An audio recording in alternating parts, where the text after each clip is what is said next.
Hey guys, JJ here, back with another Wednesday of Zoom networking. Just really excited about this call today. I been doing this real estate investment thing for a minute, as they say. And along my journey, I've happened to hear some names of some people that have really stood out. And our guest speaker today is no exception. The young lady speaking today is an entrepreneur. She's a businesswoman. She's a coach. She coaches people. She's, shares her knowledge. She's a mom. She's running a household and a business at the same time. And those are definitely two full-time jobs. I've met this young lady as I started in the Pace Morby Sub 2 community. She's also out of that community and is a rock star in her own right. Her legend, her name precedes her everywhere she goes. My good friend and our guest speaker today, the infamous Rashell Jarvis. Rashell, how are you today? I'm doing great. Like I said, super excited to be here with you guys, to collaborate, to share some things that I feel like will bring value to you, to put my little spin on it like I always do. But thank you so much for having me. Oh, my pleasure. I thought, I was talking earlier about, our network is our net worth. We hear it all the time. Yeah. And that just means the relationships that we go to create. And when you guys build your business and when you're networking and you're building those relationships, I say it all the time, you need to network with intention. And that means going out of your way to meet someone. When I was in an event in Southern California a handful of months ago, Rashell Jarvis, our guest speaker, was the guest speaker at an event. And I was like, oh my gosh, Rashell Jarvis is here. And I was not going to let that night end without going up and introducing myself and getting to know her and seeing if we couldn't, start the beginning of, process of becoming friends or getting to know one another. So network with intention. Network with intention. It's not an accident. When you go to an event, don't just sit in the corner, but work the whole room. But that's how I met Rashell. As I walked up and I met her, and she was so nice. Oh my gosh. I was really intimidated to meet you, tell you the truth, because you're just this bigger than life person that everybody talks about. And it's like I was talking to like my neighbor or like my sister's friend. You are so sweet. It's just like I can't get over what a unbelievably awesome person you are. Thank you. That's so kind of you to say. Nothing, we're all humans. Sometimes I've been in that state too at the very beginning, where I had all of my mentors and all these things. And one thing that will all resonate together is we're human beings. We all share in the life ups and downs. And I hope to live my life as authentically as I can. So we realize that we're not any different. It just comes down to consistency, having the right people in your network. But I've been in the same places that everybody's been, and I'm excited just to share whatever I can share with you authentically from myself. That's my intention, is to always provide increase to any type of Zoom or room that I'm in, first as a human being, then as an entrepreneur. So let's make the best out of this hour and a half, or however long it goes. And I'm so, like I said before, pleased to see all of your beautiful faces. And thank you for taking time out of your day to meet with us today. So I'm excited. Talk about you a little bit, about yourself. For those that don't know you or of you, you're in Southern California now. That's where we met. Are you residing here now, or have you been here always? Right. So I am from Arizona, born and raised there. My husband is from San Diego. We had a little pact when we got married about 16 years ago. And he said, hey, if I spend some time with you, and there was like a range of like 10 years, will you follow me back to San Diego? And so we stayed there a little bit longer. My family's there, and so it was kind of hard to leave. But San Diego's kind of always been in our heart. We spent a lot of time out here. And we finally made the decision to live where we love. And I say that saying all the time because it's so imperative to me that you wake up every day excited. And what's amazing about that is incorporating what we're going to be talking today is how I was able to do that. So I'm from Arizona, like he said. We're in Oceanside, California right now. I have 5 kids, ranging from the ages of 25 to 6. I know that's crazy. Married, all the different things. So my My background, if you don't mind, JJ, just going to share a little bit about Yeah, of that. course. You guys kind of see where I came from is I've been doing real estate for over the past 16 years. I am not in my 20s, although I wish I was. And I started off in the finance world. So I started off in the banking world, and that carried me over to mutual funds. As you guys know, I'm an entrepreneur. So entrepreneurs have a very hard time working in 9 to 5. So as I climbed those different ladders, I was able to take my experience that I had in the finance, the mutual fund industry, business banking, and to be able to find my place in real estate. And that place in real estate came from a very hard time in my life with being a single mom to 3 boys and having to make the courageous decision to bet on myself. Because one thing that I learned is when you go through hardships is you can have a great network, you can have a great support, but nobody's coming to save you but yourself. You're scaling the ceilings that you will break through in life have everything to do with yourself. And so when I had the courage to implement what I was trying to teach my kids is when I decided to get into real estate. I knew I had a knack for sales. And I did really well in it. And that's kind of where my backgrounds come from. And so I am the woman of that lives in happiness and chaos, always juggling all the things, right? Learning how to forgive myself, learning how to go through life with grace because we learn through our mistakes. I've made lots of mistakes. I've made a lot of decisions that I probably shouldn't have made, but they've made me the person that I am today. So I was so lucky that when I got into real estate, I was able to collaborate the mutual fund, the business banking, all of these different things. So raising kids. I mean, we could go down and talk about so many stories about that if any of you guys are parents. And so it's been quite of a ride. But I'm so glad that I've ended up where I'm at today. So what am I doing right now? I have a couple of things that I'm doing. I own a company called Constant Close. We're a national transaction business, but we have different parallels in our business as we're looking to scale in 2023, offering transactional funding. And we've kind of done a niche, JJ, where it's there's not a lot of people out there that knew how to do the back end of the creative world. In the creative world, one of the most important things is your paperwork. You got to really play devil's advocate for your business. We're all looking to scale, and there's going to be a certain point in time where your portfolio is going to be at a certain place where you might get sued, things might happen. That's a part of business. So I knew doing all of the things in my business that I need to focus at what I was good at. And so that's kind of where this company came into play is, hey, I've done it myself. Let me serve people in that way. There wasn't anyone else out there that was doing it. I had some great collaborators, like he said, Pace Morby, some of the big guys from Arizona that were luckily gave me the opportunity to kind of manage their businesses. And then we've created, like I said, different parallels out of that to kind of serve the investor as a one-stop shop. Because what's the craziest part of your deal? It's not just the acquisitions. I mean, once you get a contract, that's great, guys, but it's not a deal until that deal closes. It's not a deal until you've actually found a strategy or some type of solution where you've actually been able to hold on to that property or sell that property. And so we take care of all of that messy work. So, and on top of that, I have a retail brand. I am an entrepreneur. So I have a t-shirt brand that I do. Me and my husband own a couple of like ice businesses out here. We do a lot of different things, but I would say my passion is definitely real estate, but also my retail brand. It's called RAD. It's called Relentless After Discipline, and it teaches and has an entrepreneur spin on it of how to live your life relentlessly through having discipline in your life. And we're in kind of like this skating surf area right now.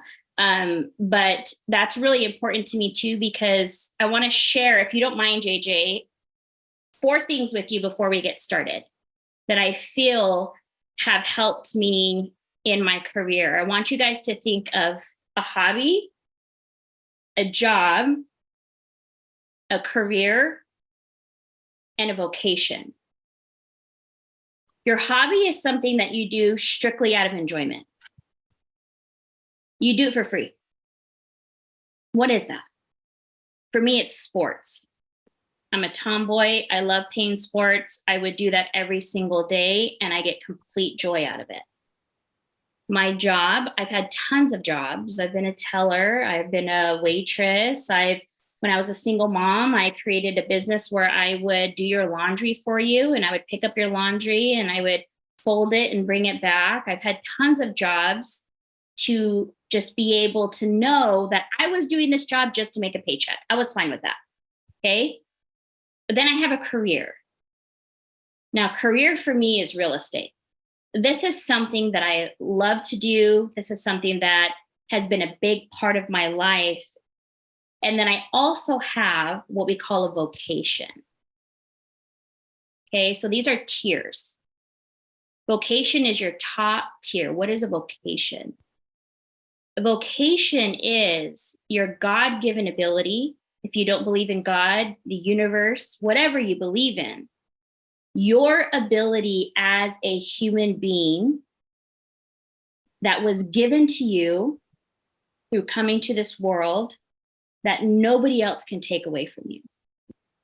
It's specific to Tommy, to Daryl, to Daniel, to Monique, to Bianca, to Thomas, to Jeffrey, to JJ. And no matter what, this is your vocation of where you live from the inside out. It is our dream, at least my dream in my life, to be able to combine my vocation with my career. I know what that is for me. And it's the ability to connect with human beings on a level of being able to speak, to be able to find that human connection. And I'm lucky that I've been able to do that through real estate. So I would ask you, as you are in your career, whether you're at the beginning, the middle, the end, scaling, whatever you're trying to do, what JJ said in the very beginning is imperative to living the life that you love. Live intentionally about what real estate is for you. It could be a job. It could be a career. It could be your vocation. And I hope that as we start this call, that you can combine those beautiful innate abilities that you guys have, and that you can combine that with real estate so that you can really enjoy this hustle, that you can really enjoy creating the life that you want to live. And I feel like that's been so imperative to my life to understand we go through all of these different stages. We could be retired in the beginning, but where are you at your life? And do you want to get to the part where you are living through your internal world and combining that with what you're doing, whether that be your job, career, or vocation? So I just wanted to share that with you guys to think about that. It's something that, like I said, it's been imperative to me, but that's kind of me. That's what my background, kind of what I've been in. That's kind of how I live my life. And I'm ready to jump in. Unless you have any other questions, JJ, I'm excited. I'm ready to jump in and start talking about all of this stuff. Well, what I wanted to ask about two things. Yeah. You're in banking and finance, and that's obviously a great segue into real estate. And I would have thought you were 28 years old, but you've got one of your kids is in their 20s. So you've got great genes and great skin, and you're absolutely wonderful. But so I guess you started your family at a relatively young age. I did. I started my family really, really young, right after high school, unplanned. But the biggest blessing in my life, that I had a wonderful mother that left a beautiful example for me on how to be a mom. And I really believe in my life that God turns hardships into blessings. And it's not easy, but it was definitely worth it. Those of us that have kids, I hope you feel me on that. But my mom, my best friend, my role model. She passed away last year at the age of 96. But to see what you've done as a mother, 5 kids and raising a family and being successful in your business at the same time is I know I saw my mom do the hard work, so I know the work that goes into that. And you have all my respect for, I have a very good idea of what you've had to do. And you mentioned some of the jobs that you've done along the way. I think my hat goes off to you entirely. One of my questions is, and I'm sure this is going to resonate with some of the other mothers and not parents on the call, but or watching on YouTube. What have been some of the biggest challenges of raising kids and running a family and a business at the same time? And what recommendations or suggestions would you have for other new investors that are starting, that maybe they're in their 20s or even their 30s, but they're looking at that same path? Yeah. Well, this is a great question. I love to work. I'm one of those moms that even if I didn't have to work, I love to work. So I definitely had to have a community around me of other women and friends that understood that. And with that, whether you're a mother or a father, it comes with sacrifices that you have to make. I am not at every game. I am not at every play. Sometimes I miss things. Obviously, there's priorities of things that I don't miss.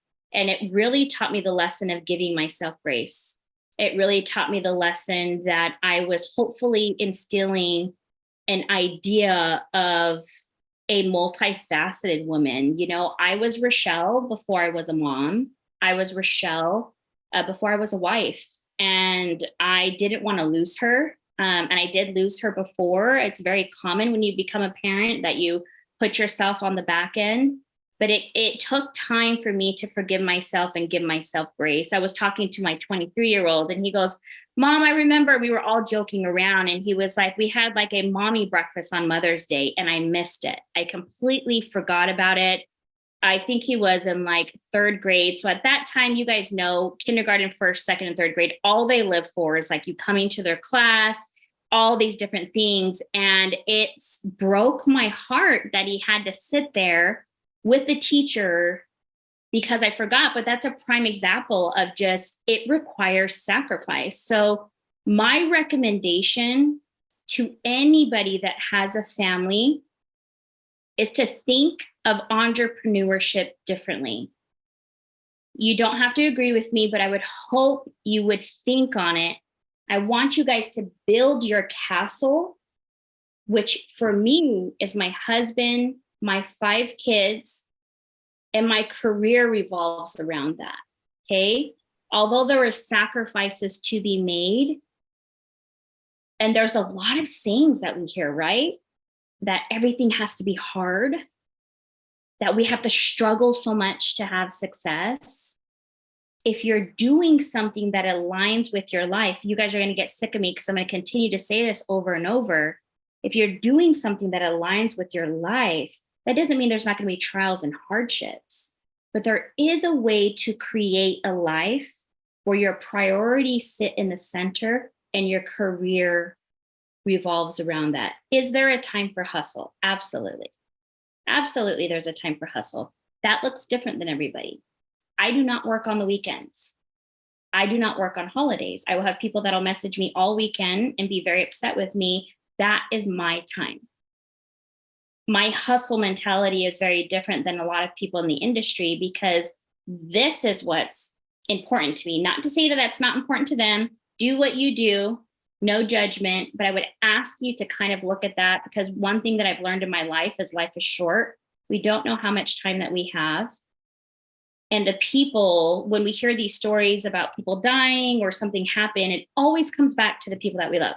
It always comes back to, dang it, I should have spent a little bit more time, or I should have done things like that. So live your life that way. So that would be my recommendation, is to know what your castle is and try to build your career around that and have grace for yourself. We're all human beings. Stay away from the people that say they don't make mistakes because they're lying to you. Be around the people that authentically love you the way that you are and forgive yourself, have grace, and do the best that you can. I love that. I talk about relationships all the time, so it's just right on board with everything I talk about. I love the part about know your castle. Mm-hmm. You know where you're at, know what's important to you. I think that's awesome. When I started Sep2 a year ago, I started hearing things I hadn't heard before. They were things like integrator. I heard about an acquisitions manager. I heard, it was new to me at the time, but it made sense. Dispo manager. But I hadn't heard of the phrase transaction coordinator. And when I first heard of you, your name was mentioned in line with the transaction coordinator. And I guess that kind of relates to what Constant Close is. Is that correct? Right, exactly. Yep. So for those that maybe might be new to Step 2 that are on the call or watching the video, or people that aren't even aware what Step 2 is, but they're hearing us talk about that. You mentioned the paperwork and you mentioned Constant Close. Can you talk about maybe the role of a transaction coordinator? And those are the things, I guess, that are done by what you're doing now, but maybe to clarify some of that Yeah. that for people a little bit. You guys, to be honest with you, this is the most common question that I get all the time, over and over. So it's a very important question. So just like JJ said, we have important people in order to make our team succeed, in order to scale. You have to have an acquisitions, a disposition, and you need a transaction coordinator. One thing that I learned in the beginning of business, entrepreneurs, we cannot do it all. And if we try to do it all, we cannot scale. So we have to collaborate with like-minded people. So a transaction coordinator is basically the glue to your team. So here's kind of what that looks like. Now, Constant Close is a tad bit different than most transaction coordinators.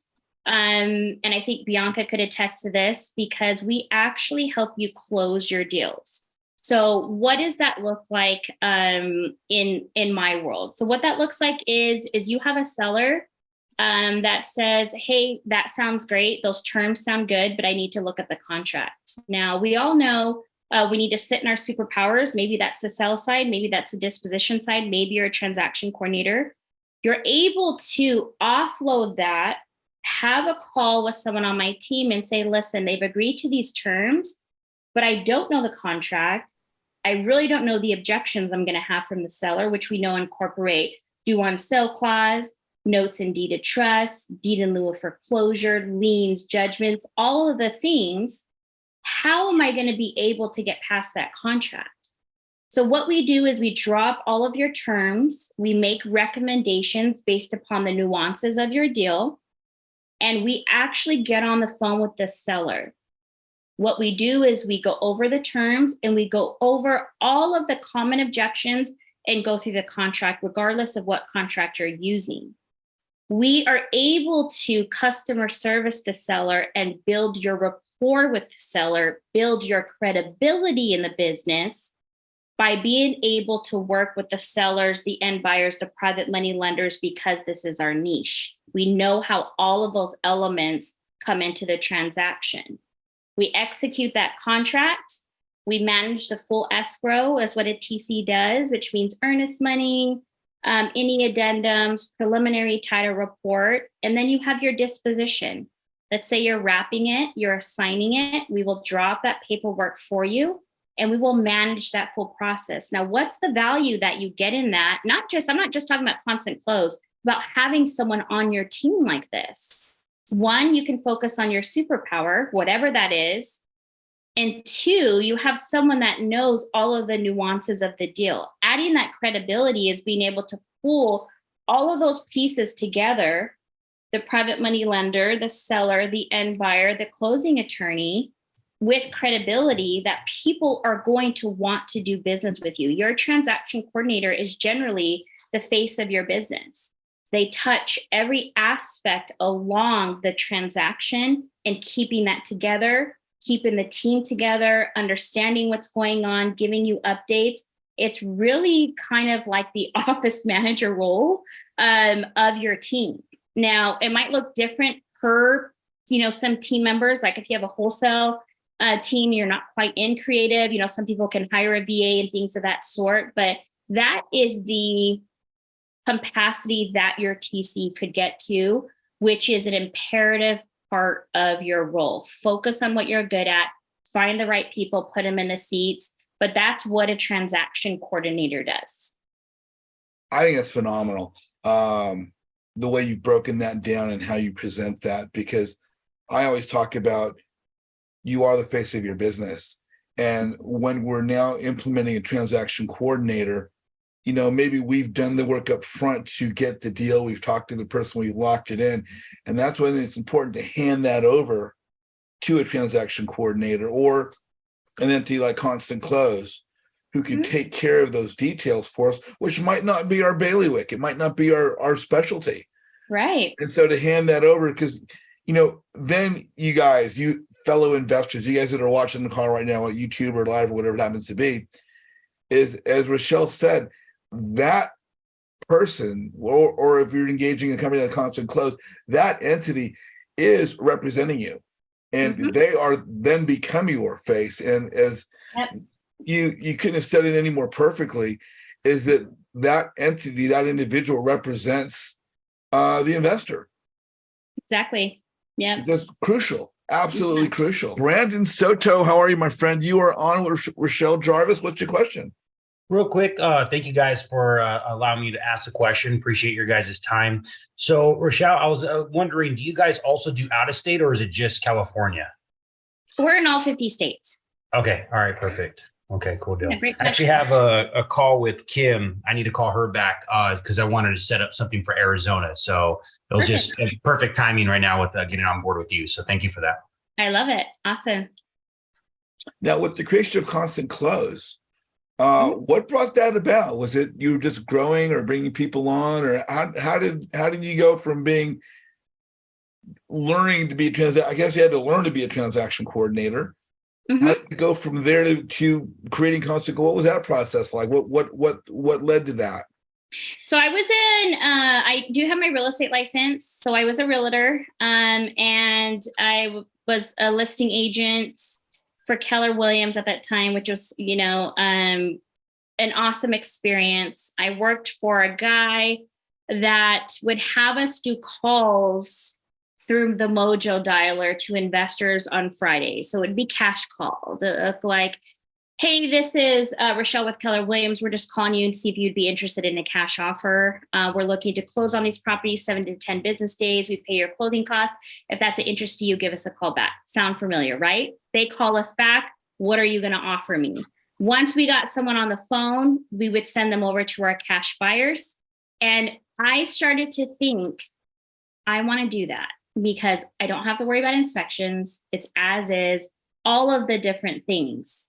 So being a realtor was part of the reason why I learned how to do my transactions. On the retail side, they're relentless with your paperwork, submitting it within a certain amount of time, and making sure that, all your disclosures. So you learn the transaction process. And what kind of got me over into the investor world was like, I wanted to learn this niche because I had already done the retail side. Like I said, I'm an entrepreneur, right? So what can I do next? That's my thing. Like, what can I do next?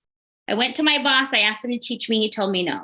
I went to him again. He told me no. I went to a third time. He says, I love where you're at. Well, of course he did, because I was making him tons of money as his listing agent. So I said, you know what? Put me in a box and see what happens. I quit. And my husband's like, what are you doing?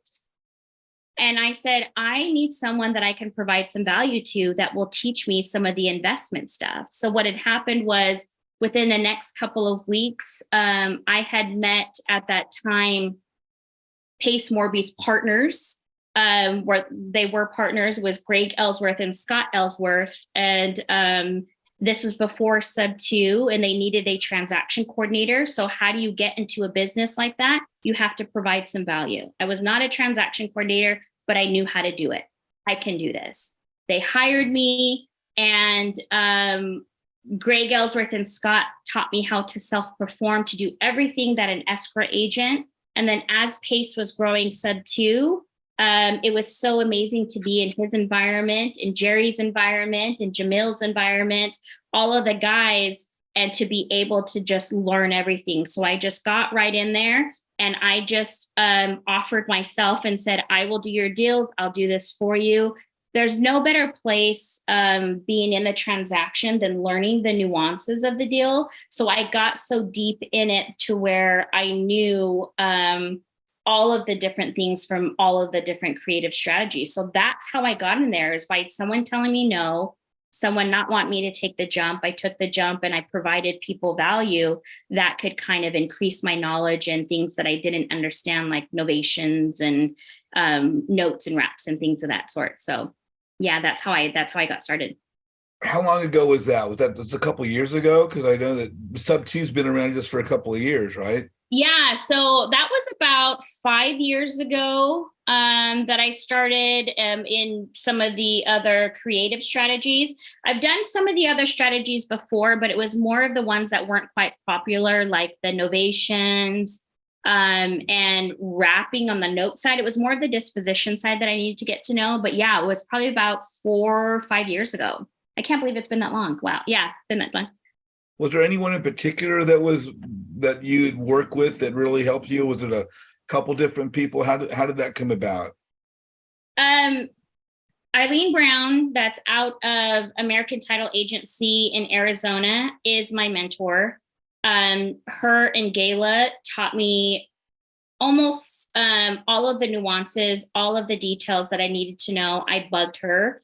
I brought her lunch all the time. We know each other on a personal level, and they taught me everything that I know. And then Scott Ellsworth and Greg Ellsworth were huge mentors for me. I still do their deals, and they're the ones that taught me all of the FHA and VA things. But I have to give credit to all of the gurus and mentors in Arizona. We're very lucky there because there's so many. Just being involved in all of their different teams, like I still, am doing things with Jerry Norton and Justin Colby, Matthew Beard, and all those people. And so just being in their environment, like you said, your network is your net worth, JJ. Just back to that, I was able to learn from each and every one of them. So I'm very thankful to be a part of in the Sub2 community and all these other ones that have just really blessed my life a lot. So now the people that are, new, my thing is learning how to network, learning how to build our business. So a lot of the people I'm dealing with are newer investors, but I've been blessed to meet people like yourself that are on the more successful realm. Amy Majori, Vina Jetty, Pace Morby, Jamil Damji, Cody Sperber, just really successful people I've had the pleasure to get to know. These people that have been instrumental in your development, I mean, a lot of them now become your friends. Is that correct? Yeah, of course. Very much so. If I'm being completely transparent for you, I'm a woman, you guys. So I'm not in the boys club. I'm not like that because I just, I can't hang with the guys like the guys can hang with the guys. Okay. So Amy Majori has been a great friend of mine, but we are all very friendly. One thing that I love about when you get to a certain level, and I didn't even feel like I still hold these people above me, and where just what they're doing is amazing. But it really is just when you get to that level, the one thing that I love is everybody wants everybody to succeed, whether we talk all the time or it's twice a year or things of that sort. That would be a common type of perception with everybody, because I think to get to that level, obviously you have to be rooting for everybody's rise, right? And so that's a beautiful thing about being collaborating with all the individuals that you said, is everybody is just cheering everybody on. And that's the thing I'm really impressed with. And Sub2 gets mentioned frequently by people other than me, but I mention it because there's a very proactive community. Mm-hmm. And it's just great to be around like-minded people. We all talk about mindset and surrounding ourselves with people of a positive nature. So let me ask you, as you're growing and developing, what do you see happening now, whether it's the market and things affecting prices, or as your company is growing? Is there a path that you're seeing for yourself in the upcoming future, the next couple of years, 3 years? Are you looking to branch into a new realm or continue going in the direction you're at, or adding something else? What's on the horizon for Rashell? Yeah, that's a great question. So 2023 is going to be pretty amazing for us. I just collaborated with it's not a virtual assistant company, but we have a place in Mexico where we've realized that bringing the cultures together here in the States has been a wonderful collaboration in regards to reaching and being able to serve people in the creative finance realm, to where we are going to be able to serve and be able to really double and triple our business. So I've partnered with an amazing integrator that is going to take all of that off of my plate. And we are looking to scale. So with Constant Close, we're going to be doing parallels. I mean, not only are we going to be bilingual, but we can do anything that a closing attorney and a title company can do. So what that means is we'll be able to close the deals that a lot of the closing attorneys and escrow companies can't a lot quicker. So in about 2 weeks' time, which is really, really exciting. And then in addition to that, we have transactional funding coming in through my friend Jerry Norton that's collaborated with me. And in addition to that, we also have a dispositions that we're really growing. So because we are actively in the deals, we actually know the people that are actually doing business. So you can call a lot of people and they can say, I'm interested in this. This is my bucket.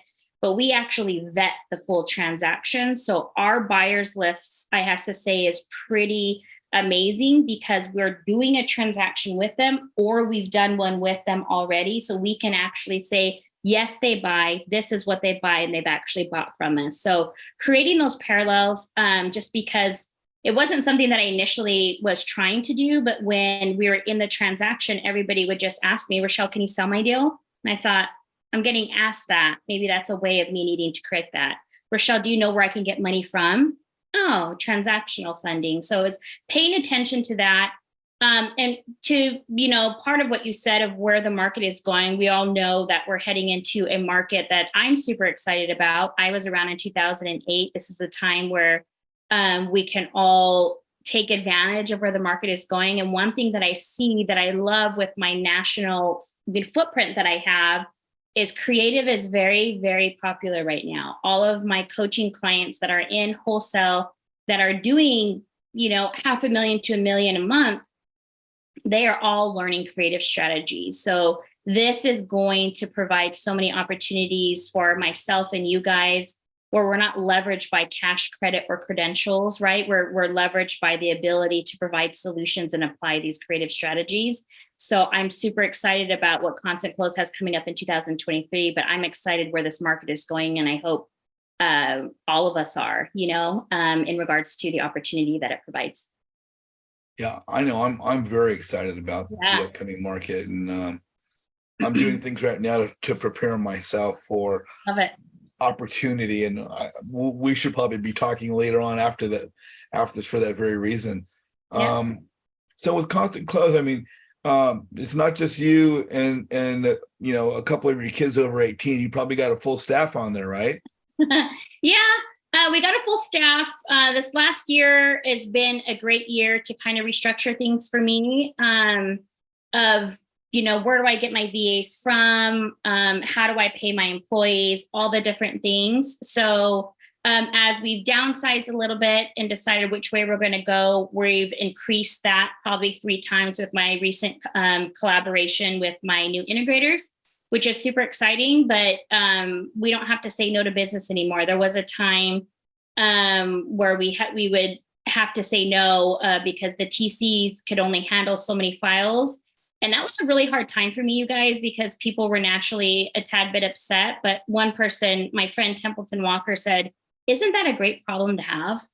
And I thought, that's a great perspective. So we've grown a lot in business. And I'm super proud of where we're at, but 2023 is going to be amazing for us. So I'm excited.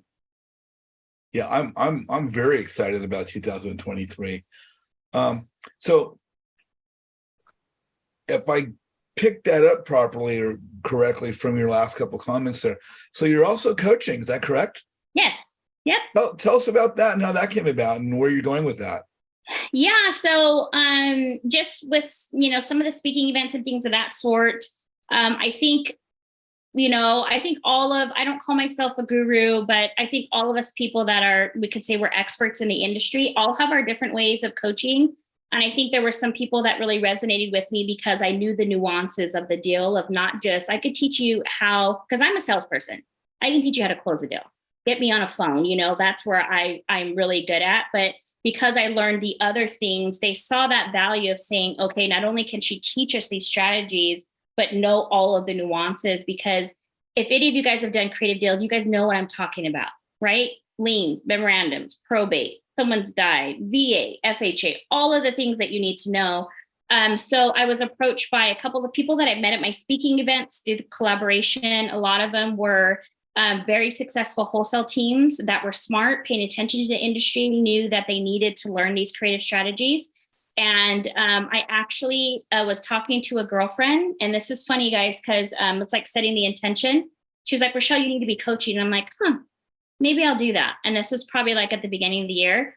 So I was talking to one of my coaching clients. His name is Michael Martinez out of California.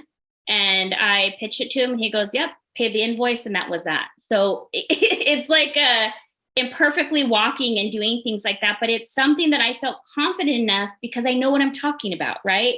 So yes, I had to get all that stuff together, but it was really just an opportunity to where I could help other people through collaboration and that I've met through speaking and things of that sort. And it's been so much fun. The first week they closed 3 sub-2 deals. They're actively closing deals, I would say anywhere from like 20 to 25 a month.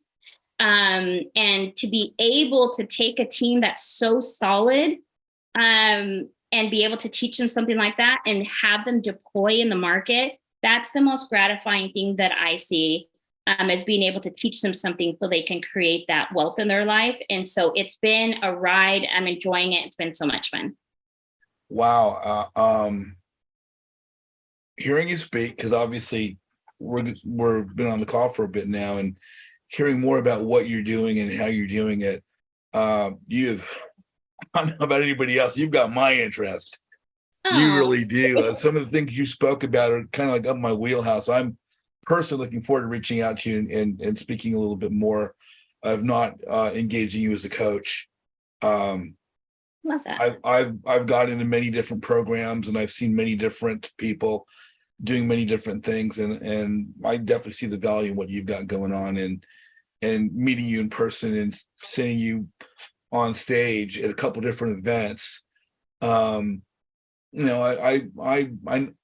got a good people picker. I know who you are. You're a good person, and I'm really looking forward to get to know you better. If someone wanted to connect with you or follow you, do you use any particular social media platform at all in particular? Yeah. So everything's with my name, Rashell Jarvis. You guys can find me on YouTube, on Instagram, Facebook, things of that sort. So my name's spelled a little bit differently, so just pay attention to that, Rashell.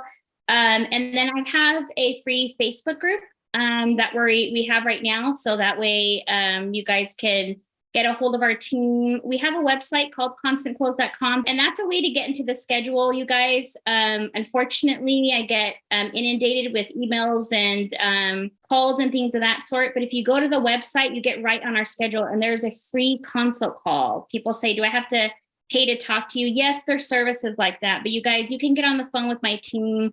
You'll have one of the TCs call, and they'll answer any questions that you guys have. You know, what do we do? Where do I need to go? Whatever it is that you guys need. So if you scroll down just a little bit, I'll just go over a few things. So schedule your one-on-one call. There's that. Obviously, our services that we have and our free consult calls that we have. And everything that I went over earlier is executing that contract with your seller all the way to your dispositions. We manage the full thing, which is pretty awesome. But that's how you can get a hold of us. Great. We can hear you, Mike. How you doing, brother? How you doing? Very good. I first of all, I'm actually a testimony to Rashell. I met Rashell when she was still working with Pace, and before she started her own thing. I use her service all the time. And the brainstorms with Rashell, my experience, are awesome. She's straight to the point. You know what I mean? Like, hurry up, Michael. Hurry up. Well, let's spit it out, you know? And I love the way she works because her staff, they're very wonderful, well-educated, well-mannered. I don't know about anybody else, but they keep me updated on what's going on. So I just want to say thank you to you, Rashell, because they're an image of you. And thank you, JJ, as well, for actually bringing her on and, showing her some love. We are working on a deal with Rashell right now where we're not going to be recording the title. I don't know if you remember what deal we're talking about, Rashell. San Pedro. Mm-hmm. And basically, we're going to deed it to a trust. So she knows. I'm going to tell you guys, I have about almost 20 years of experience, and she knows more than me. And so to me, my hat's off to you. So the question that I really would want to ask is, how the hell do you juggle with all this stuff? You know what I mean? You're like the female Pace. Oh no, Uh, no one can keep up with pace. uh, I'll let Pace take that. No one can keep up with Pace. You guys, so yeah, just yeah, juggling it. I mean, you just do the best that you can. We're all doing it right now. How do you guys do it? It's the same way, there's no secret sauce. It's just prioritizing, right? Giving yourself grace and checking in with yourself weekly and saying, shit, what do I gotta do different next week? What do I gotta be better at? So you guys are as much an example board to me, just as I am to you. We're all doing the best that we can to prioritize things and just, like I said, we're human. We just do the best that we can. So I am a girl that lives by her calendar, though. So I'll tell you that if I do call you at 12:45 and you don't answer my call, I'm going to jump on another call. So I have to live that way, though, in order to stay organized. So I do believe in being very disciplined and intentful with your time. So I do that. So that's one practice that I live by. I also would say that in the beginning, she used to charge me a certain amount, and then the price bumped up a little bit. I'm going to tell you guys, don't cheap out on that. You know what I mean? Don't try to get the cheapest service because, you know what I mean? The more you pay, the more you get, right? And so to me, having the opportunity to bounce ideas with her, right? Well, what about if I don't record it? What about if I do record it? What's the pros and cons of that? And so for me, it made it easier in my career because what you're doing is you're paying for guidance. And that's what you're really paying for because she has the experience. I'm pretty sure she had the note called on her several times. So in my aspect is you pay for what you get. If you pay somebody $200, they're going to give you $200 worth of time. And to me, now when she tells me, hey, Michael, it's such and such, I just pay it. I don't even think about it. You know what I mean? Because I'm like, hey, you know what? It makes sense to me because I have somebody that has experience and that's what you're paying for. Not just the paperwork. It's the experience. Well, Michael, what happens if you do this? What happens if you do that? Type of scenario because she's here to protect us. That's what you're paying for. She's like a little bodyguard. Mike, you are so right. It's not just a transaction, but it's the experience. And as you were saying, as you alluded to earlier, Mike, don't look to just pay for the cheapest way to get it done. Mm-hmm. Because you get what you pay for. Mm-hmm. If you go the cheap route, you get the cheap end of the stick. Mm-hmm. And at the end of the day, your transaction service is one of the expenses of your business. Yep. And it's the cost of doing business. Right. And build it into your costs, guys. There's so many different ways. I know a lot of people that work with me for free. They just build that into their costs, into their entry fee. They build that into their costs and their assignment fee. They have the end buyer come and reimburse them on the back end. We can put it as a line item on the HUD to be reimbursed on the back end. They split the fee. There's so many different ways that you guys can do that. Not that it needs to be done that way, but we're all in different places in our business. For some people, the cost is something that they can, pay for. But I've also been that person that's just been starting out and I had just a couple of $1,000s and it's where did I want to put that, And so just keep in mind that wherever you're at, there is a way to make it happen. Monique, you're on with Rashell Jarvis. What's your question? Hi, Rashell. So I had the pleasure of meeting her at Amy Majori's Raising Private Money conference in Los Angeles. I flew from Miami to Los Angeles, and she is an absolute rock star. She totally caught my attention. Super smart, very sharp, and extremely knowledgeable. I have not used her services yet, but I will soon once I get my deals. So I guess my question was, can we talk a little bit or can you kind of explain quickly a little bit about novations? Absolutely. Would love to. In general? Yeah. So there's a very popular novation. It's the rehab novations, but we have 3 types of novations, you guys. We have a net novation, we have the rehab novation, and then we have another one that we'll go into. So the most popular one, when I say rehab novations, and what is a novation? What is it? Okay, that's what people ask me all the time. It's a way to novate the underlying contract. So look up what novation actually means. So this is how the process works. I get a contract direct to seller, and I lock the seller down normally at a discount price. But what I have the power to do is to beat out my realtor partners and my wholesale partners. Well, the power to not have to compete with them for the offer. Now, how do I get that power through novations?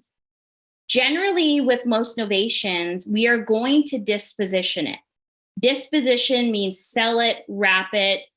Generally, the most common way is to sell it on the retail market. So if we know that we are selling it on the retail market, we are selling it at ARV or retail price, okay? When we lock it down with the seller, instead of just offering 70% ARV, how I'm going to beat out my realtor partners and my wholesale partners is I am able to give that seller a little bit more for their property. Why? Because I am going to be selling on the retail market. So I say, Mr. Seller, you know, I know that your number is about 70,000 and that's where we need to be. I want to introduce a different strategy to you, and I'm hoping that I can put an additional $5,000 to $10,000 in your pocket. Would you be open to that conversation? Of course they would be. So what we're talking about is what we call innovation. The innovation allows me as an investor to be able to manage the full process. We have supplemental documentation, like an attorney, in fact, that we get signed by the seller that allows us to act in best interest of the seller, meaning we can pick the listing agent, we can sign the listing agreement, we can pick the retail offer, and we can sign the retail offer. Okay, so a novation is us locking down a purchase price with the seller, generally giving them a little bit more, building that rapport through educating them about the novation, and then being able to manage the full process, list it on the retail market, and the retail buyer will fund the transaction. Here's what most people don't talk about. Is it that easy? No. Let's be real. What do I see in all 50 states? Now, the strategy is easy. It's easy to explain to the seller. When we're giving them the more money, it's easy for them to be able to allow us to manage the process. We are dealing with realtors that are listing our properties, and their brokers are having a hard time nationally understanding novations. They're having a hard time seeing you sign the listing agreement, and they're having a hard time with you signing the purchase agreement. Now, if you have a conventional lender coming in like Chase, Wells Fargo, and they look at the purchase contract and the deed is not in your name, well, they have a problem sometimes with you signing that contract for that seller. Yes, traditionally all the time. Are there ways around this? Yes. Is there a solution for this? Yes. That's why you hire an expert to be able to manage that, to have the realtor partner that's already done innovation in that state where the broker's already been vetted, so we know that's under control. If you don't have that yet, that is something that you need to take into consideration. It will be a wall that you will hit. If you have a conventional buyer that doesn't like the contract, switch it up. Do another purchase agreement. Do an assignment. Do a JV agreement. There's so many different ways it can be accomplished. It's an amazing strategy. You just need to be open-minded in regards to how you're going to get it accomplished. But I want to be very transparent that there are some walls that you will hit, but there's always solutions for those different walls. That's what I'm seeing in all 50 states. So it's a way to novate the underlying contract, meaning I locked it down at $150,000, but I'm going to sell it for $210,000. So the $210,000 contract is the novation contract, which is going to fund the deal. Did that make sense, Monique? Okay. Then we have net listings. Perfect. Net listings that come from realtors, right? We don't have to actually get the property, find the property. We have them right now. We're in a buyer's market. You guys pay attention to the properties that have been on the market for 90 days.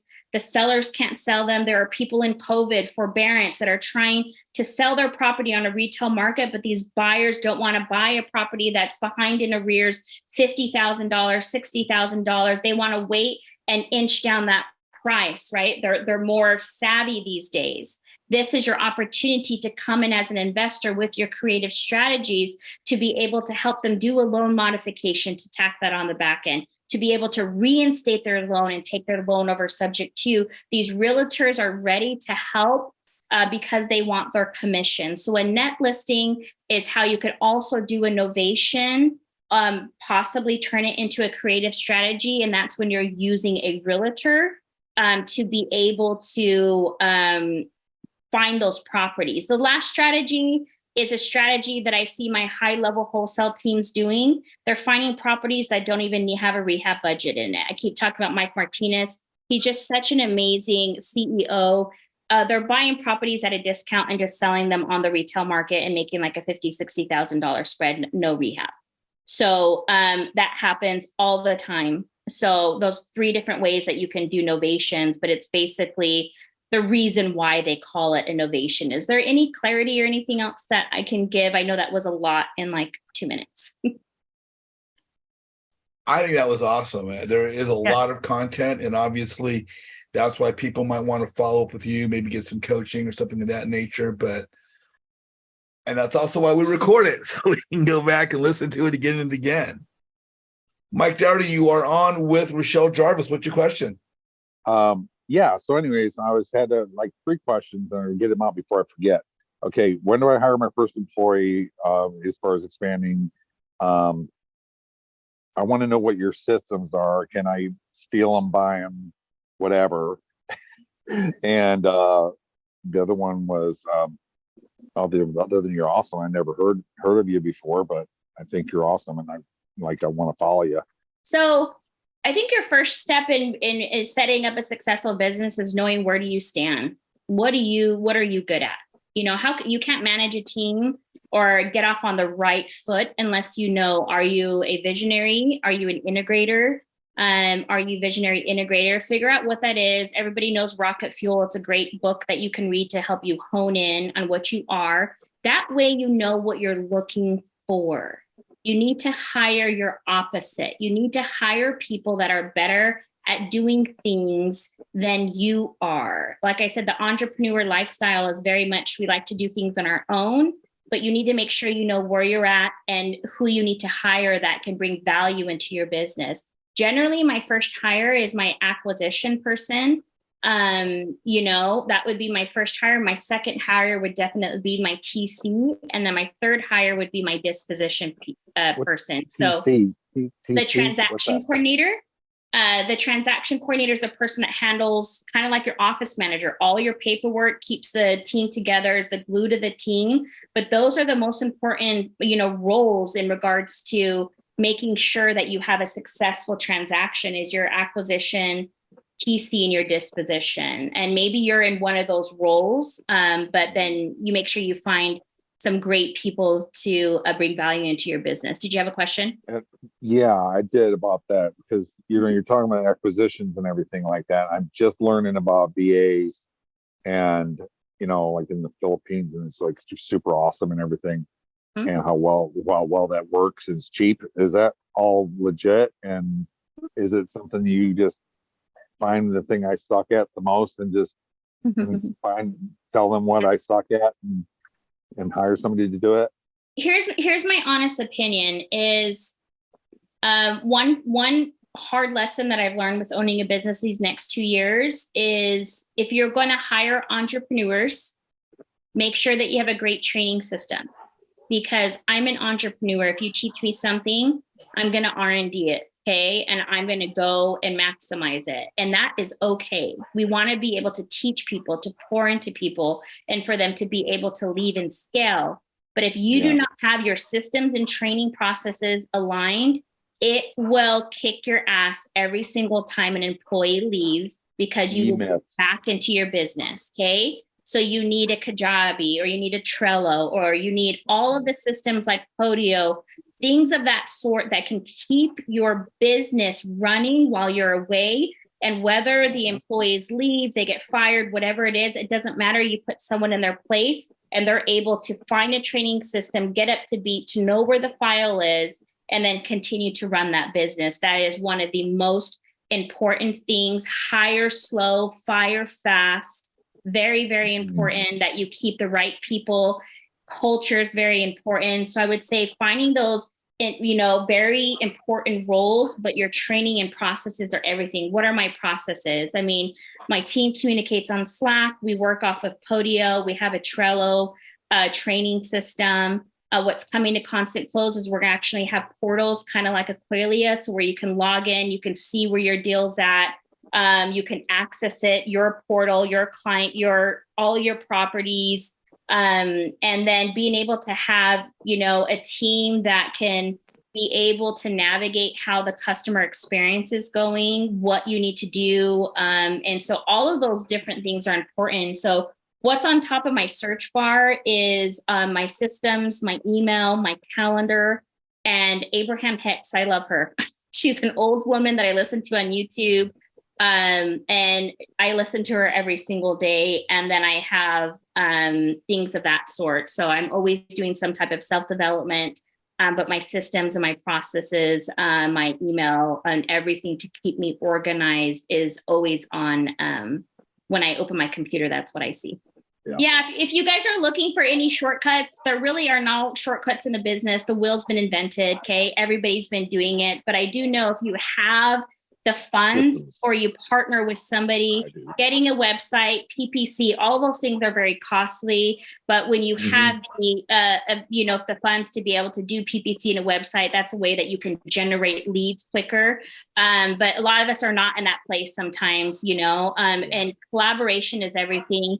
These things that JJ is putting on, being in your local events, people are going to bring you deals just because of what a JJ said, because they like you, and it'll happen. If you sit behind your computer in your office, it's going to take you a lot longer to scale. People need to know you. Get on your social media. There's so much value for you to get on your social media and to say, I am brand new. I am learning to do this, and I'm going to document my journey on how I'm going to get this done. I went to the Zoom tonight, and people are going to resonate with that because there's a lot of people in your same scenario.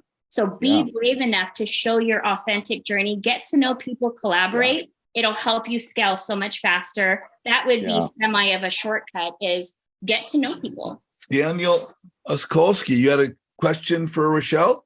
How are you? Yeah, pretty good. Thank you. Can you hear me? Yeah. All right. Awesome.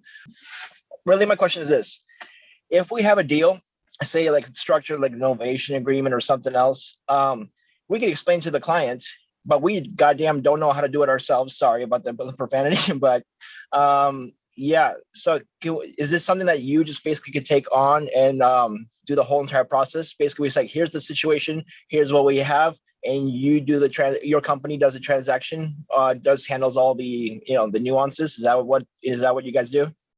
Absolutely.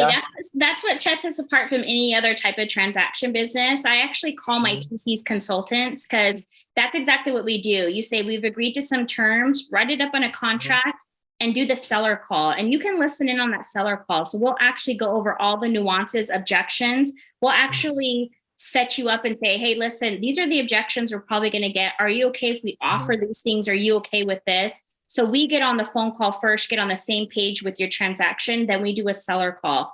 And it's, even if you're seasoned in the industry, maybe this is a new strategy for you and you want to hear how we close these deals, or maybe you're moving from wholesale to creative, but we do get on the phone with your seller and we help you execute the contract, and then we manage the rest of the process. That is amazing. Okay. Also, there was another question I had. Let's see. God, it had slipped my mind. But yeah, so and the fee that is basically charged, that's upfront, correct? Yep. We charge up front. And then, like I said early in the call, work that into your entry fee, your assignment fee. Right. We can also put it on the HUD as a line item, and that way you can get reimbursed on the back end. So does that mean I don't have to find a title company, that you would be like typically the title company, or has not been put into practice or in play yet? Yeah, we have title and closing attorney partners in all 50 states that we've vetted, that have already done the transaction. And that we've already done deals with. So that takes all of like the thinking work out of it. And we have realtor partners in all 50 states. Okay. So yeah. And then our transaction partner, Jerry Norton, he's national also. So he'll lend in all 50 states. Yeah, I love Jerry Norton. I got into his Flipster program. So it's quite amazing. So, so basically if I'm the acquisitions, basically doing all the footwork, I basically bring it to you, and you guys take care of the rest of it as much as I can understand. And if we need to find what's called a cash buyer or dispositions part, you guys could help with that too as well for a fee, I guess, right? Absolutely. Yep. So we do all of that. We do have a disposition checklist. Obviously, you guys know, making sure you have, all of the pictures, access, your, comparables. And we just need 72 hours. We'll let you know. Sometimes with the market changing, something that's valuable with Constant Close is when we send it over to them and they say, look, we're not buying this anymore. And this is what we're buying in this market. That's really valuable information for me to go back to you, especially if it's a virtual market. And I say, listen, this is what the buyers were saying. So let's restructure with the seller. We'll also help you restructure with the seller, lock it down, and then help you sell the deal. So, but yeah, we do the dispositions also. Now, I know the market that you were talking about, how we're coming in where people have no equity and the houses probably don't have, as much maybe repairs, but they still need, they're down. They have to pay out of pocket if they would have to close a deal. How do we, assigning that deal, how valuable is that compared to a cash deal? Honestly. Well, when you have someone with no equity, it's going to be really hard to assign it because one, you're not going to really be able to build into your assignment fee. But let's talk about notes and wraps. I did want to touch on this. We can get to the other question, but you can build in equity. Now, why would I want to build in equity? If I have somebody that doesn't have any equity, it's all going to be determined upon location, the property, and what my exit style is. If I am going to be able to build an equity, so what does that mean? That means they have no equity, but I am going to give them a note and a deed of trust. Let's say, I'm just throwing easy numbers out there, for $50,000 over 10 years. One, they're going to take my offer. I've outbeat all of my competitors, realtors, wholesalers. Nobody can give them what I give them because I've given them equity they don't even have. Why would I do that? Because I can Airbnb that property and make 3 times the rent. It makes sense for me. It doesn't matter so much what I'm giving them as long as that cash flow number makes sense. So we can build equity into a sub-2 deal, becoming a hybrid deal.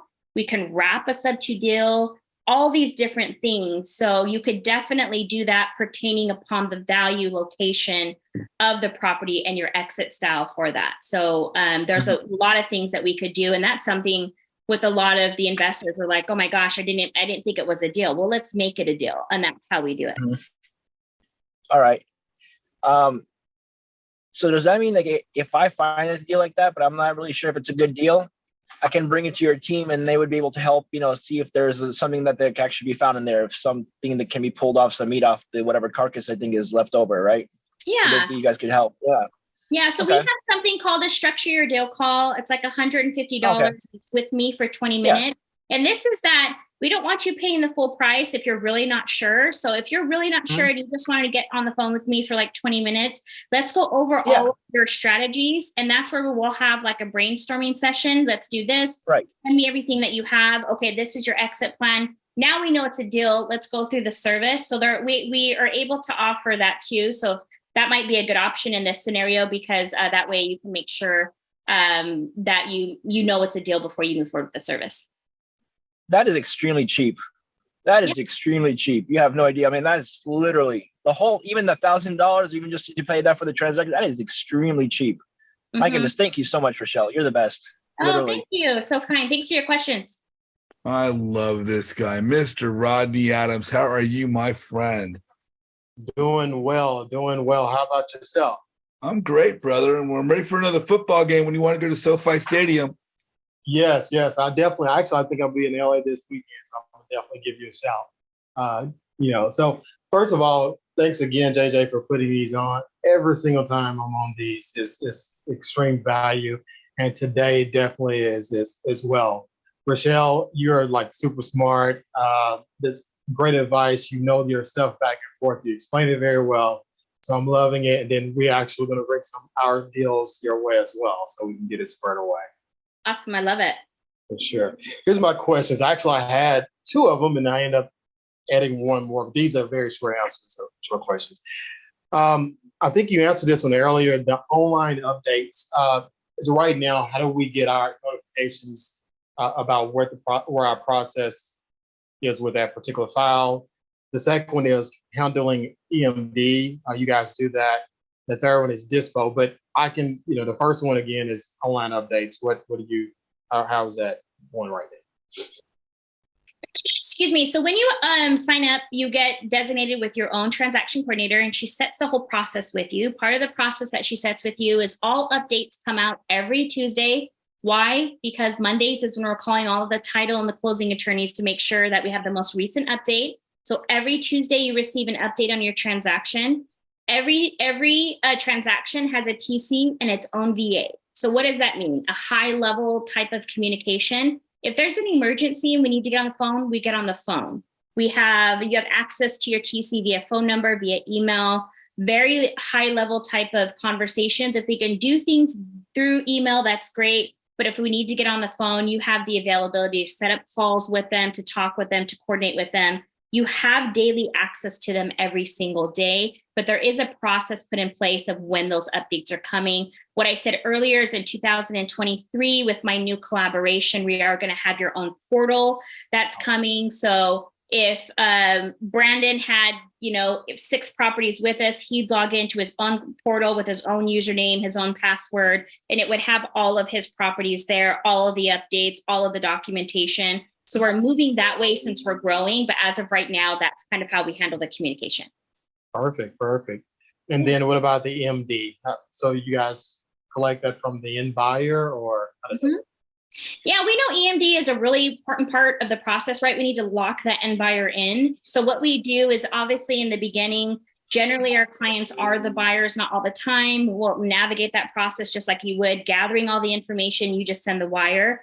The EMD, what we do is we actually have processes in place where the VA and the transaction coordinator is monitoring how long it's taking that end buyer to get in, because we know that we want to get that EMD within 24 hours to lock down the end buyer. If it is not in within 24 hours, you will get a call from your TC and they will say, feeling a little bit unsure about this end buyer, you need to start shopping your deal, and they will notify you that they haven't been able to do that. So they'll follow that process also by gathering the the wire instructions, being able to communicate that with the end buyer, making sure that the end buyer wires that in, but they're on top of it to make sure that they got that end buyer locked in. Once they do, they let you know, and then we move forward to closing.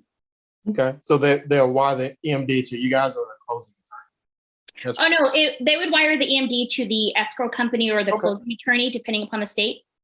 So so you guys just coordinate that and make sure it comes in. Yes. Yeah. That makes perfectly good sense. The last question is the dispo. So you guys are doing some of the dispo with the clientele that you already have, which I love, because you know that they're buying, they're vetted, they're not just someone posing as an end buyer. Is there a certain way you guys handle that as far as the fee is concerned, or is that how do you do that? Well, as you guys know, every dispo is a little bit different. So we have some people that will bring us disposition opportunities where they don't even have it locked down. At that point in time, it'll probably be a percentage, 60, 40, 70, 30, very common in our industry. If it's an assignment, we want you to make the most amount of money as you can. So if you want to make $20,000 on your assignment fee, whatever we can take off the meat of the bone, we will take that. Very transparent, but our job is to allow you to make as much money as you can. We do JV with partners and things of that sort. So a lot of people ask me, what are your common fees? Every deal is so different in the creative world, but it's all depending upon how much work we're doing. So it's either going to be a percentage, or we're just going to take whatever's left, on the bone at that point in time. But we let you know that part of the disposition process is looking over everything that you've submitted, us verifying everything, talking to the end buyers and saying, listen, this is where it's at. And then, our whole mindset is it's got to be a win-win for everybody. Exactly. Well, I love it. Again, wealth of knowledge. Definitely looking forward to doing business with you. And again, thank you, JJ, for always being so great with me. Okay, guys. Part of the reason why I started in the Zoom this way is because, like I said, I really believe what I practice. My job is, as a person, is to live authentically as I can. One thing that I learned from my mutual funds background is that diversification is one of the biggest things that you can do when we're going into a market like this, never putting all your eggs in one basket. And 2, investing upon the type of life that you want. If you want 200 doors, amazing. If you want to create an experience with Airbnb, amazing. I my way is being the bank. Why do I like to be the bank? I like to be the bank because I like to go to my mailbox or to look at my account and to see money put into my account or my mailbox. And that's all I have to do. Why? Because I want to spend time with my family. I want to spend time with my kids. That's important to me. Now, whatever's important to you, I would challenge you guys to start investing that way. So let's talk about wraps and notes and being the bank. So the bank is an investor. They have a huge portfolio. How do the banks work? The banks lend out money and they have a revolving door that constantly goes around. Okay. So what happens is someone comes and gets a loan. And have you ever gotten that letter before where they say, hey, listen, your loan was with Chase Bank, but we've sold your loan to SBS Mortgage. You are now going to be able to pay your same loan payment through SPS. What has the bank done? They have sold the paper. Now, why would they want to do that? So what is the paper? The paper is actually a promissory note that looks like it's on a piece of paper, and it says, I owe JJ $250,000 at 5%. My payments are $500 over the next 30 years. They sold that paper to SPS Mortgage at a discount, generally anywhere from 75 to 85%. How do you get the highest value for your note to sell it to somebody else?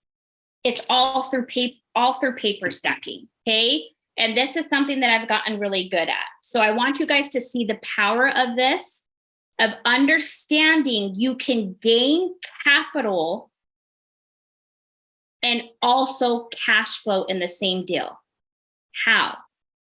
Think of equity. When we hear equity, we think equity in the property. The ARV is 300, and I can take down the sub-2 mortgage at $100,000. What's the equity? $200,000. What about equity in terms? And what about equity in interest rate? What am I talking about? Are you going to find a 3.5 or a 4% interest rate now? No. That's equity in interest rates. Are you going to be able to find equity in terms? What does that mean? Taking over a sub-2 mortgage that has a balance of, once again, easy numbers, $250,000 when it's really worth $400,000. Why would somebody give you their property for $250,000 when it's worth $400,000? Lots of different reasons: divorce, death, COVID. They're behind on their mortgage. They have lots of pain. Okay. So I'm talking about the acquisition style of looking at that at this current time in our environment as using a creative strategy to find equity in interest rates and equity in terms. Okay. So we're going to use very easy numbers. If you are at home and you have a piece of paper, I would jot this down. And I am going to take you through creating a first and a second, which means a note and a deed of trust, two of those, selling one and creating capital, and keeping the second one for cash flow. Do you have to sell the first one? No.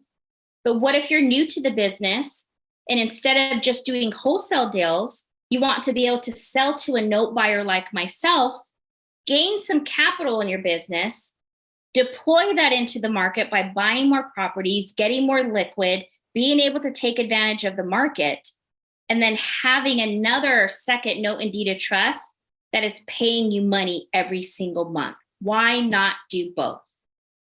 This is how we do that. So we have our mortgage, easy numbers, at $150,000. That's our sub-2 mortgage, okay? This sub-2 mortgage has about a 3% interest rate because it's a VA loan. Can we do creative deals on VA and FHA? Yes. So we see the equity because the ARV for this $150,000 sub-2 mortgage is $300,000. So we have traditional equity, we have equity in terms, and we have equity in interest rate. Do you need all three all the time? No. It all depends on your exit plan. Never take down a deal, in my opinion, without having an exit plan in a transitioning market. I have a lot of people that are coming to me now having a hard time selling their fix and flips, having a hard time because they got the deal at a great discount, but they didn't really plan to pivot during this market. So always have an exit plan. $150,000 sub 2, it's worth $300,000. So we take down this property with the seller. Okay. Let's just say it needs a lipstick repair of $15,000 to $20,000. Okay. Or let's say the $15,000 and $20,000 is the amount that the sub 2 mortgage needs to be reinstated. They fell behind. They got divorced. They got sick. They couldn't make those payments. So in exchange for that deed, the seller says, you know what, Rashell, if you can reinstate my property for that $20,000 that I do not have, so I don't go into foreclosure, I will give you the deed to my property. We have found a solution for them when they are in pain to reinstate their credit and to reinstate them with the lender. Does the lender care who's paying on the mortgage? No. The lenders just want your money. They do not care as long as the payments are current. Okay. So this is how the acquisition happened, is we were able to reinstate their property $20,000, take it over the sub 2 mortgage at $150,000, knowing that the ARV is $300,000. So here is my exit plan. I am going to wrap this mortgage. What is a wrap? Whenever you guys think of a wrap, actually think of like a hug. So we have our $150,000 mortgage. We're going to wrap that to a homestead buyer. What is a homestead buyer? A homestead buyer are people like us that are self-employed, people that have the income but not the credit. Maybe they went through a divorce, but they have good income, but they can't qualify for traditional credit. Those lots of hairdressers, tons of people out there that are homestead buyers that have no idea that they have the opportunity of home ownership. So when we wrap to homestead buyers, they understand that they cannot go for traditional credit through Chase or Wells Fargo. Are they willing to pay a higher price for the property and a higher interest rate to have home ownership? 10,000% they are. Home ownership is the goal of the American people, right? Is the goal of the biggest investment that people make. So generally these homestead buyers already have the down payment. How are you going to find homestead buyers? Who's in your network? Who's the loan officer in your network that all of the people that don't qualify, that they can send to you? Are you a part of seller finance networks? It's as easy as putting a picket sign in the front of the home saying no credit needed, give us a call. So many ways to lead generate for homestead buyers.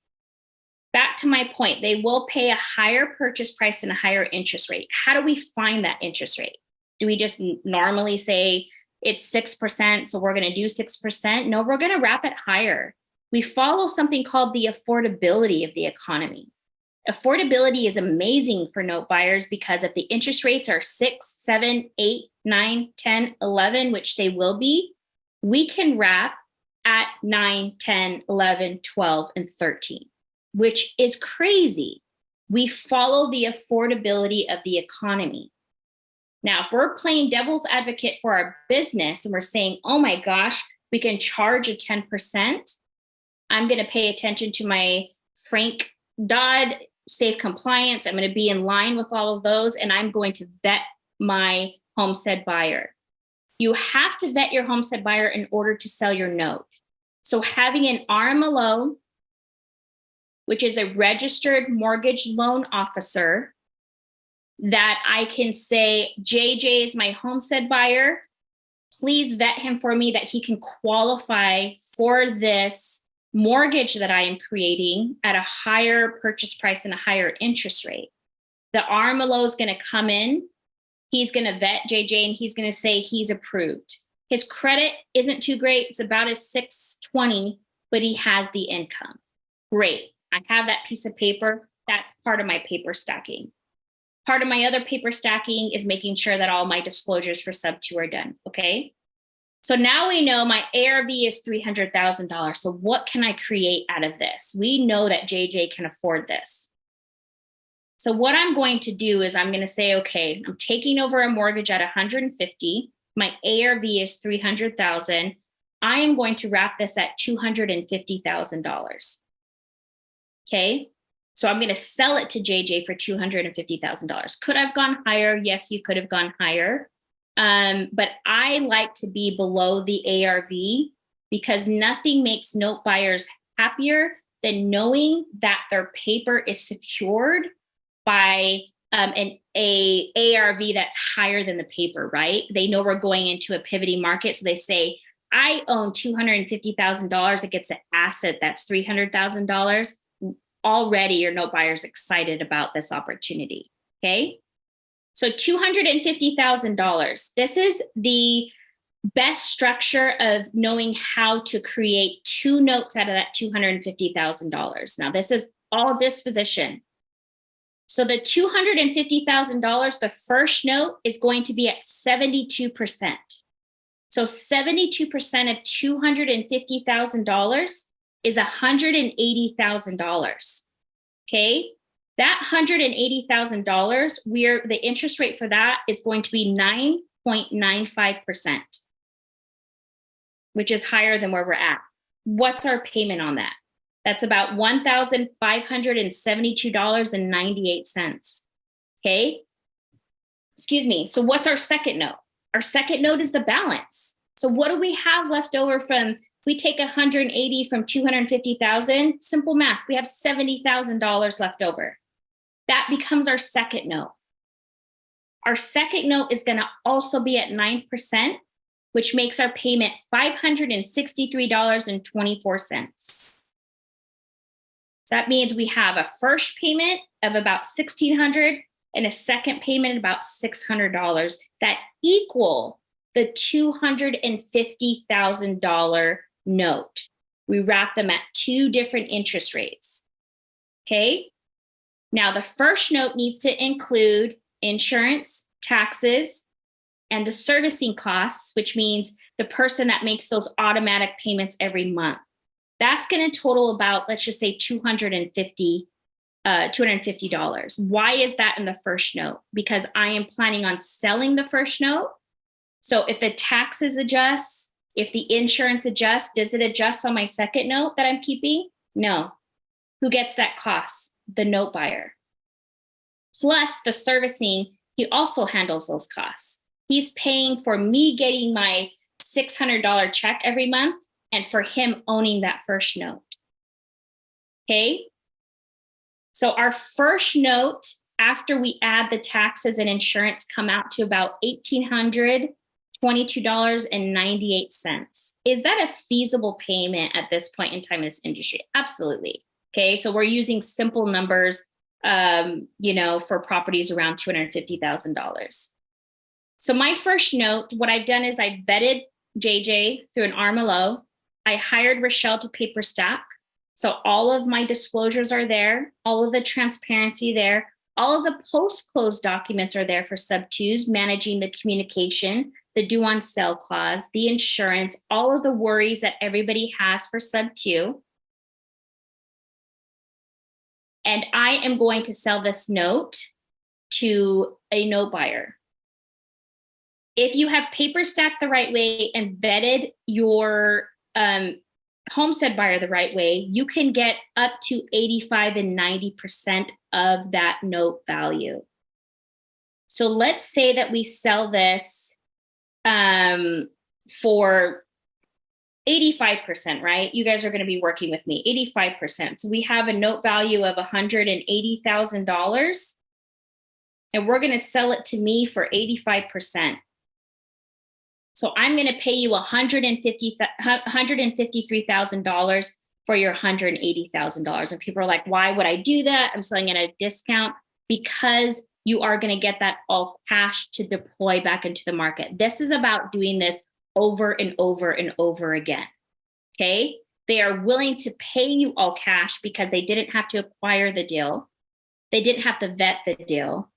They didn't have to do anything. So these are high-level investors that understand the process of documentation, that understand, I am just going to have all you investors in my portfolio and you guys do the work. I got the cash. I'm a doctor, I'm a lawyer, I'm a CPA, or I'm an investor, and I'm going to pay you that. So what JJ is going to do with that $150,000, he's either going to hang on to it and be ready to deploy that into the market, or use it on marketing costs, whatever his business needs at that time. Did you guys forget about the second note? The second note for $70,000 is paying you $563.24 every single month. The first of the month, $563. The second month, $563. How many 563 notes do you need to create the lifestyle that you want? Is that attainable in a year? Yes. Okay. All that second note does is pay you cash flow. So I want you guys to see the power of becoming the bank. Notes never lose value. Okay, they are secured against an asset. You have recourse. There's a note in a deed of trust or a promissory note that is recorded on the property as a lien. So if some were to default, you would be able to recoup that against an asset that is worth more, right? Because it's strategically done the right way. So you're sitting in a beautiful place to create cash flow and capital in your business by taking down properties in a creative strategy like Sub2, by looking at equity differently, by looking at equity through traditional interest rates and by terms. And knowing that you can take down these deals, find a homestead buyer that will be making these payments and selling that note to gain capital. So how are the payments being made? JJ's my homestead buyer. We set up the servicing. He does the same thing like he would do if it were Chase. He's going to get a letter in the mail. It's going to say, listen, you're no longer paying Rashell. You're now paying Bob.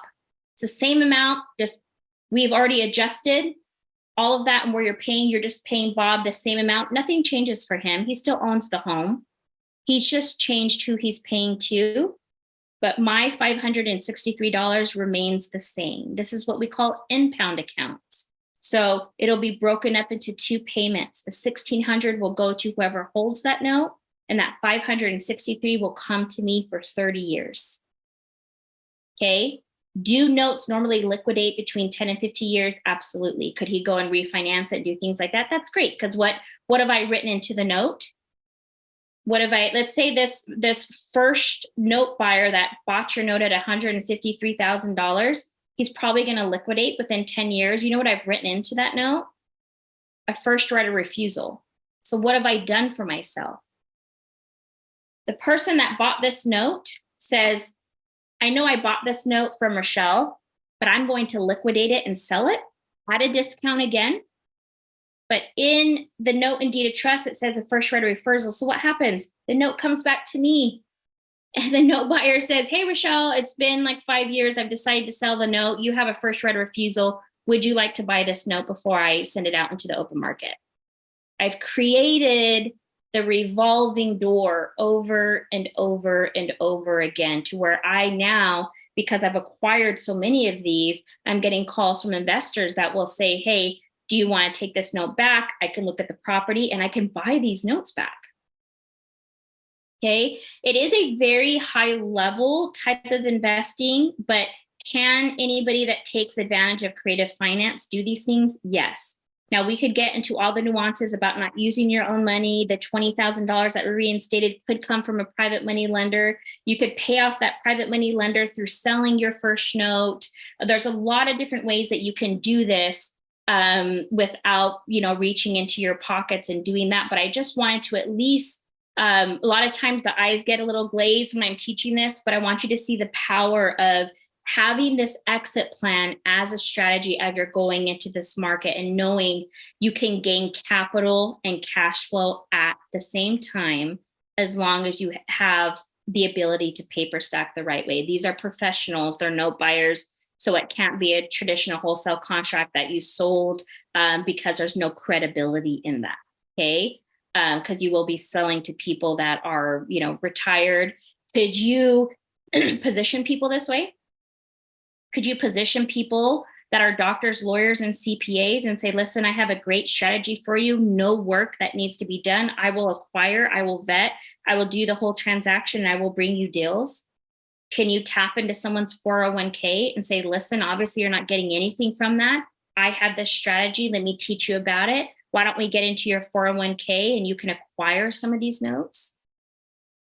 The abilities and what you could do with this is so profound, to be able to maximize creating wealth, if this is something that is interested, if you guys are interested in it. So we always kind of start off small. Let's assign our sub to, let's do things like that. We don't want to hold on to it, but I want you guys to know that this is a possibility. This is something that we do at Constant Close. This is part of what I teach, but it's an amazing way, like I said, to create capital and cash flow at the same time. Any questions that you guys might have? I just wanted to share that with you because this is the strategy that I love the most. It's what I practice the most. And it's helped me to create the lifestyle that I love. So any questions? Rashell, there seems to be a question that popped up of what would the fee be? Oh, so this fee is still the $9.99. It's the $9.99 fee. If we're doing everything in one transaction, it's the $1,000 fee. If you close a deal and you come back to me a month later and it's a new escrow, obviously we have to do a new transaction. But if we can get this all done in one transaction, let's do it. And you just have one fee. These are some of the things that we go over in our lives. You know, we do things like that because I'm thinking, even though you guys aren't raising your hand, I know you're processing it.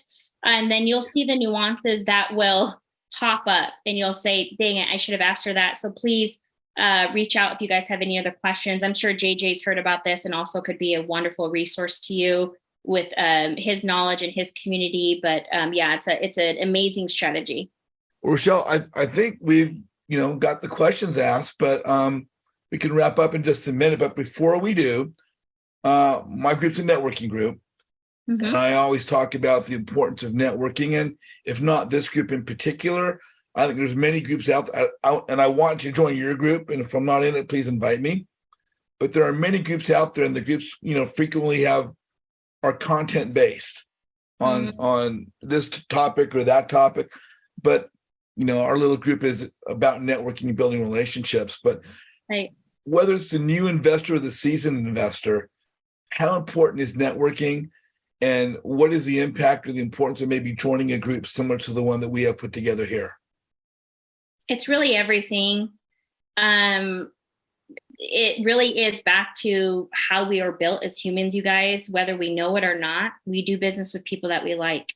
Bottom line, you might be great at what you do, but if you are not out there being in these groups, nobody knows. Even if you have the most brilliant business decision, you're the best integrator, the best visionary, unless that you are out there networking, nobody is going to know. You're networking to build relationships, to not only serve people, but to help scale your business. It's everything to being successful in this business. So the part that you guys are here today, you have a leg up right now, continue to do this. And it's been imperative in my career growing. So I hope you guys continue to follow JJ's lead and not only just be a part of these groups, serve people, bring value, but get to know people. Let people know who you are. Exactly. Rashell, thank you so much. If you guys are watching the presentation on YouTube right now, please like Rashell's video presentation. Please feel free to put comments in there. We really appreciate those. If you guys are on the call right now, don't go away. We're going to go to breakout rooms. There's a couple of you guys I really want to reach out to. JC, a couple of those, Raul. Really want to connect with some of you guys. So don't go away. Again, thank you for watching the presentation today, everybody. Thank you for being here. Rashell, much great thanks to you. Much love to you. Rain gold nuggets. Just rain. I know everybody was loving it, taking notes. And everybody, please follow me on Facebook. I've got a YouTube channel, Flip Side Up with JJ, where you can see all these recorded videos. And I've got my own website now, jjseason.com. And again, join our Facebook group and look for more videos coming up. We'll have more great speakers like Rashell coming up in the future. So thank you guys so much. Rashell, again, thank you. Bye, guys. Half Rashell and myself, over and out.